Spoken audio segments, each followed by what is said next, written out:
ছিল। এই দিয়ে আল্লাহ পাক রব্বুল তাদেরকে বুঝিয়েছেন যে এত ভয়ঙ্কর হবে এই খাবার জাক্কুম গাছ যে তার ওপর ভাগ শয়তানের মাথার মতো। আর এই জাহান্নামে আল্লাহ পাক রব্বুল আলামিন সৃষ্টি করে রেখেছেন। এই মর্মে আর এক দুটি আপনাদেরকে হাদিস শোনাবো। আবু দারদা রাদিয়াল্লাহু তাআলা আনহু বর্ণনা করছেন যে রাসূলুল্লাহ সাল্লাল্লাহু আলাইহি ওয়াসাল্লাম ইরশাদ করেছেন, ইউলকা আলা আহলিন নারিল জু, জাহান্নামীদের খিদা লাগবে, খুব খিদা লাগবে। ফায়াদিলু মাহুম ফিহি মিনাল আযাব, খিদার আযাব একদিকে আর জাহান্নামে জ্বলছে ওর আযাব, জাহান্নামে জ্বলার মতো আযাব পেটের জ্বালার আযাব হয়ে যাবে। কোন আযাব বরদাস্ত করবে? এই পেটের খিদার আযাব জাহান্নামের জ্বলার চাইতে কম আযাব থাকবে না। এই আযাবে যখন লিপ্ত থাকবে ফায়াস্তাগিসুন, ফরিয়াদ চাইবে, চিৎকার করে, ফায়ুগাসুন, তাদের ফরিয়াদ পুরা করা হবে, বেতামিন মিন দারি, দারি লাইসা লাহুম তামুন ইল্লা মিন দারি, যে কণ্টকযুক্ত খাবার দিয়ে, লা ইউসমিন ওয়ালা ইউগনি মিন জু, না কাজে স্বাস্থ্যকর হবে না খিদায় দূর করবে। ফায়াস্তাগিসুন বিতাম ফায়ুগাসুন বেতামিন জি গুসসা, তারপরে যখন আর কিছু খাবার চাইবে তখন এমন খাবার দেওয়া হবে যা গলায় গিয়ে আটকিয়ে যাবে। ফায়াজ করুন, তখন তাদের স্মরণে আসবে যে আন্নাহুম কানু ইয়াজিজুন আল গোসাস ফিদ দুনিয়া বিশরাব, যখন আমাদের গলায় কিছু আটকিয়ে যেত তখন আমরা পানি টানি খেয়ে ভিতরে তলে নামাইতাম, পেটের দিকে নামাইতাম। ফায়াস্তাগিসুন বিশরাব, তখন পানি চাইবে চিৎকার করে। ফায়ুরফাউ ইলাইহিমুল হামিম, গরম উত্তপ্ত পানি টকবক করে ফুটছে, সেই পানি পেশ করা হবে। বেকালালিবিল হাদিদ, হাতে করে ফেরেশতা নিয়ে যেতে দেবে না, লোহার আঁকড়া দিয়ে ধরে নিয়ে গিয়ে দেওয়া হবে। জাহান্নামের আগুন আর জাহান্নামের বাসনপত্র লোহার আঁকড়া দিয়ে ধরে নিয়ে গিয়ে দেওয়া হবে। ফাইজা দানাত মিন উজুহিম, ওই পানপাত্র যেমনই মুখমণ্ডলের কাছে আসবে, সাওয়াত উজুহুম, তাদের চেহারাগুলি সব ভুনা ভুনা হয়ে যাবে। সুবহানাল্লাহ, ভুনা ভুনা হয়ে যাবে।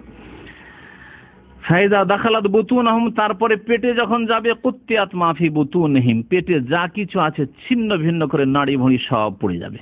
ফায়াকুলুনা উদু খাজানাত জাহান্নাম, এখন জাহান্নামের দারোগাকে ডাকো, জাহান্নামের যে রক্ষীদেরকে ডাকো। ফায়াকুলুনা, তখন জাহান্নামের রক্ষীরা বলবে, আলাম তাকু তাতিকুম রাসূলুকুম বিল বায়িনাত, যে আয়াত একটু আগে শুনালাম, তোমাদের কাছে রাসূলগণ আসেনি সুস্পষ্ট দলিল নিয়ে, কোরআন আসেনি, আল্লাহর কথা রাসূলের কথা তোমরা শোনোনি? কালু বালা, বলবে হ্যাঁ। কালু ফাদু আমা দুআউল কাফিরিন ইল্লা ফি যালাল, খুব চিৎকার করতে থাকো।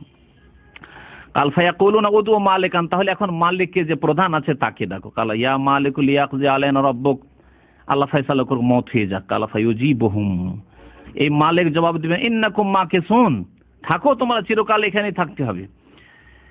তারপরে আমাশ একজন মুহাদ্দিস, তিনি বলছেন যে আমাকে বলা হয়েছে তাবাতাবেই, তিনি বলছেন যে মালিককে, যে জাহান্নামের যে প্রধান, তাকে যে ডাকবে আর এই জবাবের মাঝে হবে 1000 বছর।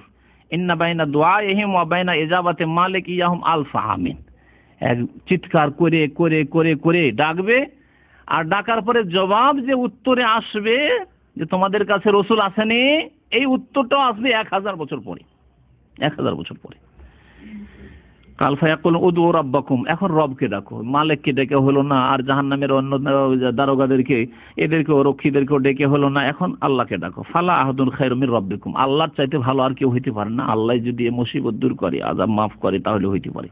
ফায়াকুলুন, তখন আল্লাহর কাছে দরখাস্ত করবে, রব্বানা গালাবাত আলাইনা শিকওয়াতুনা ওয়া কুননা কওমান যালিম, কোরআনে কারীমে আয়াত রয়েছে, হে আল্লাহ, গালাবাত আলাইনা শিকওয়াতুনা, আমরা খুব বদমাইশ ছিলাম, আমরা বদ প্রকৃতির মানুষ ছিলাম, ওয়া কুননা কওমান যালিম, আমরা পথভ্রষ্ট ছিলাম। রব্বানা আখিরাজনা মিনহা, আল্লাহ একবার জাহান্নাম থেকে বের করে দাও। ফাইন উদনা, এরপরে যদি এরকম ভুল করি, অন্যায় করে আসি, ফাইন্না যালিমুন, তখন আমরা জালেম সাব্যস্ত হব, খুব আযাব দিয়ে, আল্লাহ শাস্তি দিয়ে, কিন্তু আর ভুল করব না। ফিরে আসতে চাইবে দুনিয়ায়, কিন্তু তারপরে জবাব আসবে আল্লাহর পক্ষ থেকে, শুনুন। কাল ফায়ুজিবুহুম, আল্লাহ পাক জবাব দিবেন, ইখসাউ ফিহা, লাঞ্ছিত, পদদলিত হয়ে, অপদস্থ হয়ে জাহান্নামে থাকো। ওয়ালা তুকাল্লিমুন, খবরদার কথা বলিও না, চুপ করে থাকো। কাল ফাইন্দা যালিকা ইয়াইসু মিন কুল্লি খাইর, সর্বপ্রকারের কল্যাণ থেকে নিরাশ হয়ে যাবে যে আল্লাহর কাছেও পেলাম না, তাহলে আর কোন রকমের রেহাই নেই। ওয়াইন্দা যালিকা ইয়াখুযুনা আয-যাফির ওয়াল হাসরাত, তখন চিৎকার করা শুরু করবে, হায় হুতাশ আফসোস করা শুরু করবে, আর নিজের সর্বনাশ ডাকা শুরু করবে। হাদিসটি তিরমিজিতে রয়েছে। নবী করিম সাল্লাল্লাহু আলাইহি সাল্লামের আরেকটি হাদিস দিয়ে শেষ করছি, জাক্কুম সম্পর্কে বলেছেন, হাদিসটি আল্লামা নাসিরুদ্দিন আলবানী সহিহ বলেছেন, তিরমিজিতে হাদিসটি আছে, লাউ আন্না কাতরাতাম মিনাজ জাক্কুম, জাক্কুম যে জাহান্নামের খাবার, ওর এক ফোঁটা যদি পৃথিবীতে পড়ে যেত, কতিরাত ফি দারিদ দুনিয়া লা আফসাদাত আলা আহলি দুনিয়া মা আয়েশাহুম, তাহলে সারা পৃথিবীর মানুষের জীবন যাপন একবার অসম্ভব হয়ে পড়তো, কোনো মানুষ থাকতো না। আজকে যে বলা হচ্ছে যেসব অস্ত্র তৈরি করেছে মানুষরা, সেই সব অস্ত্র সম্পর্কে যদি বলা হয় যে যদি একবার ছেড়ে দেওয়া হয় তো পৃথিবীতে আর ঘাস পাত গাছপালা কিছুই ফসল পানি হবে না, তা আল্লাহ পাকের আযাব যে জাক্কুমের খাবার এক ফোঁটা যদি পৃথিবীতে ফেলা হয় তাহলে সারা দুনিয়ার জীবনযাপন অচল হয়ে পড়বে, কিছুই থাকবে না পৃথিবীতে। ফাকাইফা বিমান ইয়াকুনু তা'মু, তাহলে ওই জাহান্নামীদের অবস্থা কেমন হবে যাদের প্রতিদিনের খাবারই হবে জাক্কুম। আল্লাহু আকবার। আল্লাহ পাক রব্বুল আলামিন যেন আমাদেরকে জাহান্নাম থেকে রেহাই দান করেন। আল্লাহ পাক আমাদেরকে যেন জান্নাতুল ফিরদৌস দান করেন এবং জান্নাতে যাওয়ার মতো আমল করার তৌফিক যেন দান করেন। আল্লাহ পাক যেন আমাদের উপর রহম করেন। আল্লাহ পাক আমাদের অতীতের গুনাহ খাতা যেন মাফ করে দেন, আগামী জীবনে সংশোধন করার জন্য তৌফিক দান করেন। রব্বানা আতিনা ফিদ দুনিয়া হাসানা ওয়া ফিল আখিরাতি হাসানা ওয়া কিনা আযাবান নার। রব্বানা যালামনা আনফুসানা ওয়া ইল্লাম তাগফির লানা ওয়া তারহামনা লানাকুনান্না মিনাল খাসিরিন। ربنا اغفر لنا ولإخواننا الذين سبقونا بالإيمان ولا تجعل في قلوبنا غلا للذين آمنوا ربنا إنك رؤوف رحيم وصلى الله على نبينا محمد وعلى آله وصحبه أجمعين.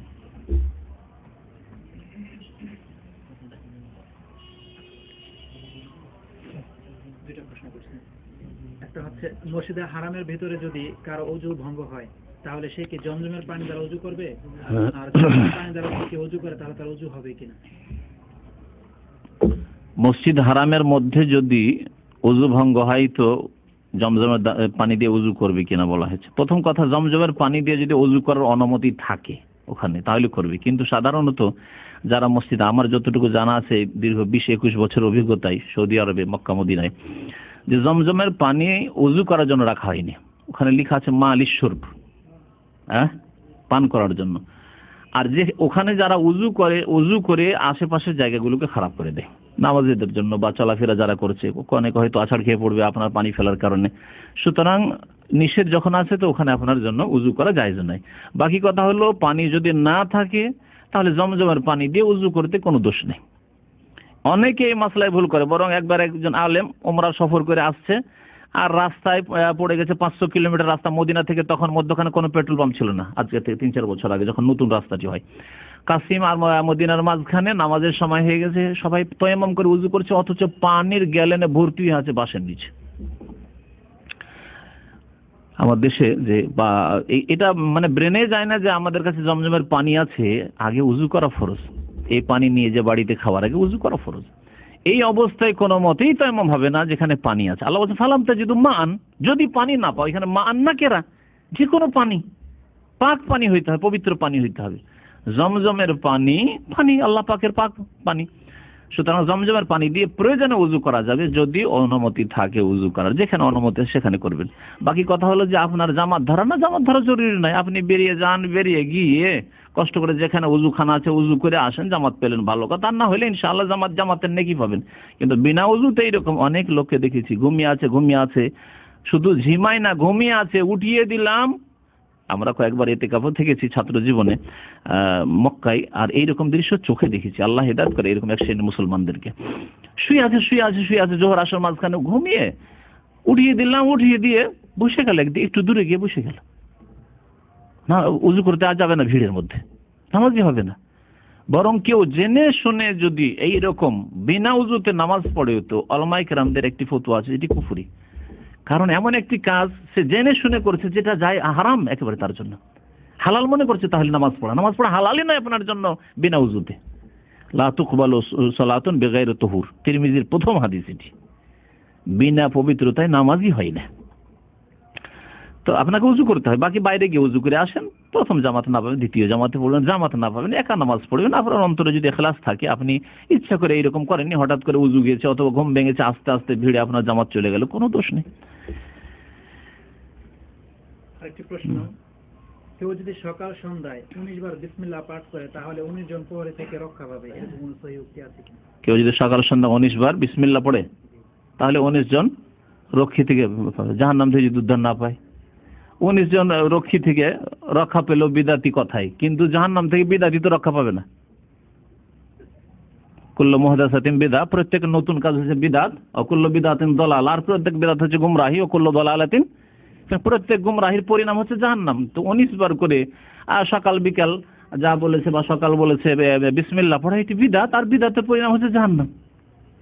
তো জাহান্নাম এমনিতেই থাকবে, ও রক্ষী জাহান্নামের দিক আর নাই দিক, জাহান্নামে থাকবে। এরকম বিদআত করবেন না, এসব বিদআতি কথাবার্তা। আরেকটি প্রশ্ন, এক ভাই লিখেছেন যে গত সপ্তাহে বলেছেন কুরুপ ব্যবহার করে লজ্জাস্থানে হাত দিয়ে 40 কদম হাঁটা উচিত না, এটা উচিত না, শুধু জায়েজ না। উচিত না তো হালকা হয়ে গেল, আমি বলছি জায়েজ নয়। আর যদি কেউ জায়েজ বলে তো একটি হাদিস নিয়ে আসুক, কেউ যদি জায়েজ বলে তো একটি হাদিস নিয়ে আসুক। এটা চরম বেয়াদবি, কিন্তু আসলে পেশাব করে পানি খরচ করার পর একটু হাঁটলে ফোঁটা ফোঁটা পড়তে থাকে, এই জন্য পবিত্র ও বজায় রাখা আমার জন্য মানে সহজসাধ্য নয়। যদি এরকমের বেয়াদবি না করি তাহলে পরনের কাপড় পেশাব লেগে যাবে। বাস যারা বিদআত করে শয়তান ওর পিছে বেশি লাগে, শয়তান ওকে শুধু ওয়াসওয়াসা দিতেই থাকে যে তোর মনে হয় কিছু বেরিয়ে যাচ্ছে। কোরআন সুন্নাহর অনুসারীদের এসব হয় না। আপনি কোরআন সুন্নাহর অনুসরণ করেন, নবী সাল্লাল্লাহু আলাইহি ওয়াসাল্লাম সাহাবায়ে কেরাম যেভাবে ইস্তেঞ্জা করেছেন ওইভাবে করেন। পানি থাকলে পানি যথেষ্ট, আর যদি পানি না থাকে তখন ঢেলা বা পাথর বা ইত্যাদি কুলুক নেবেন। আর তা হাঁটার জন্য নাই, ভালো করে একটু চাপ দিয়ে পেশাব করে নেবেন, বাস হয়ে গেল, যথেষ্ট। তাদের শয়তানি ওয়াসওয়াসা হয়নি। কিন্তু যত বিদআতি তত শয়তানি ওয়াসওয়াসা। শয়তান বেদাতির কাছেই গিয়ে আশ্রয় নেবে, যে শিরিক করবে, যে বিদআত করবে, যে ভুল পথে চলবে, নবীর তরিকা ছাড়বে, তার পেছনে শয়তান লাগবে। বুঝতে পেরেছেন? সুতরাং আপনি শয়তানকে সুযোগ দিচ্ছেন, অন্য কারো তো হয় না। কোরআন সুন্নাহর অনুসারীদেরকে জিজ্ঞাসা করবে, শুধু আমাকে না, কোনোদিনই এরকম ওয়াসওয়াসা হয় না। তারপর যদি শয়তান কখনো ওয়াসওয়াসা দেয়, নবী সাল্লাল্লাহু আলাইহি ওয়াসাল্লাম বলছে যতক্ষণ ইয়াকিন না হচ্ছে ততক্ষণ তুমি তোমার নামাজ থেকে ফিরবে না, তোমার উযু থেকে ফিরবে না। উযু আছে তোমার, শুধু একটু সুরসুর করছে আর ভাবলেন যে না মনে হয় কিছু বেরিয়ে গেল, শয়তান ওয়াসওয়াসা দিচ্ছে আপনাকে। ইয়াকিন হইতে হবে, হ্যাঁ ইয়াকিন নিশ্চিত যে হ্যাঁ বেরিয়ে গেল, তাহলে কাপড় চেঞ্জ করার ব্যবস্থা থাকলে চেঞ্জ করুন, আর না হলে আবার যান, গিয়ে ধুয়ে আসেন। আর সবসময় যদি এরকম হয় আপনার, তাহলে এটি শয়তানি ওয়াসওয়াসা অথবা আপনার রোগ। যদি শারীরিক রোগ হয় চিকিৎসা করেন। আর ওই অবস্থায় ফিকহের কিতাবে হেদায়া বেকায়াতে কদুরিতে হানাফি মাযহাবে ফিকহাতেও আছে যে সালেসুল বাউলের যাদের বিমারি আছে, সালেসুল বাউল মানে ফটফট করে পেশাব পড়তেই থাকে, এরকম ছোট বাচ্চাদের দেখেছেন আপনারা? দেখে হবে টপ টপ করে পড়তেই থাকে, একে সালেসুল বাউল বলে আরবি ভাষায়। তাদের ওই অবস্থাতেই নামাজ হবে। পাম্পার্স লাগাবার প্রয়োজন নয়, এত পয়সা খরচ করতে শরীয়ত বলেনি। পাম্পার্স ব্যবস্থা বাংলাদেশের বাড়ি, ভারতে বাড়ি, আর সৌদি আরব থেকে পাম্পার্স নিয়ে যেতে হবে, দরকার নেই। পেশাব পড়তেই থাকা অবস্থায় নামাজ পড়েন। সালেসুল বাউলের বিমারি চিকিৎসা করুন। আর যদি না থাকে খামাখাতে শয়তানকে সুযোগ দিয়েন না। জি, সাল্লাল্লাহু আলাইহি মুহাম্মদ ওয়া আলা আলিহি ওয়া সাহবিহি আজমাইন। আসসালামু আলাইকুম। বাংলাদেশি থামেন। বলছে যে একজন এসেছেন এখানে আমাদের বাংলা ভাষায় যে ইসলাম গ্রহণ করবেন, তো ভালো, আলহামদুলিল্লাহ, নিয়ে আসেন, এখানে নিয়ে আসেন।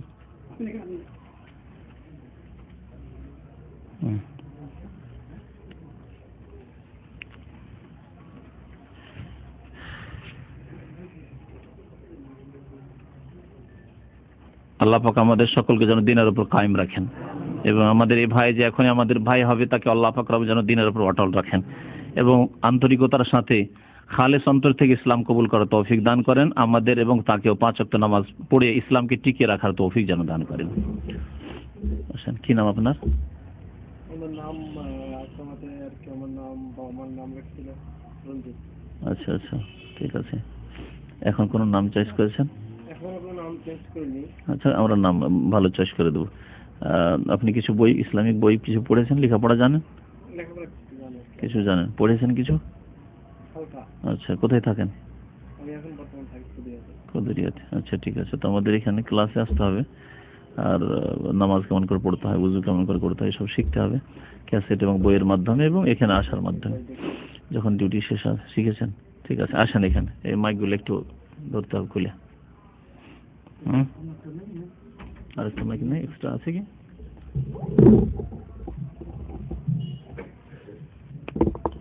আমি বলছি কলমাটা, আপনি বলবেন না, আর কলমার অর্থটা আগে বলে দিই।